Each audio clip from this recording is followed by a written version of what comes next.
চিরা পোলাওটা আমার পারফেক্টলি হয়ে এসেছে।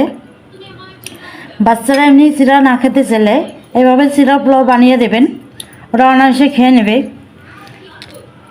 এই চিরা পোলাও রেসিপিটি যদি আপনারা দেখতে চান তাহলে বাংলার রান্নার রেসিপিতে যেতে পারেন। খুব সহজে আমি চিরা পোলাওটা রান্না করে ফেলেছি অল্প সময়ের মধ্যে। খেতেও দুর্দান্ত হয়েছে, খুবই স্বাদ হয়েছে।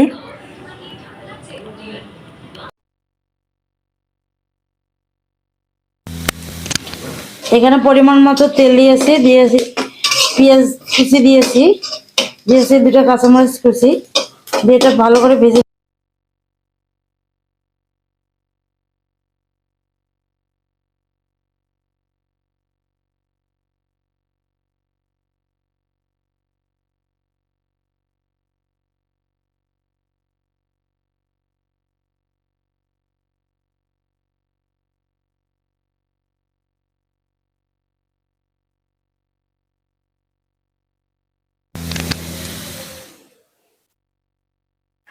আমার পেঁয়াজটা ভাজা হয়ে এসেছে। আমি এখন দিয়ে দিচ্ছি এখানে চিরাটা ভেজে রেখেছিলাম।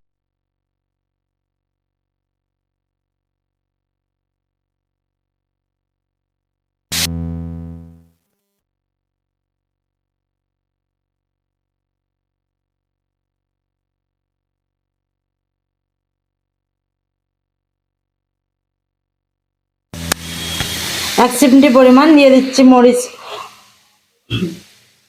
দিয়ে দিচ্ছি চিনি 1 টেবিল চামচ।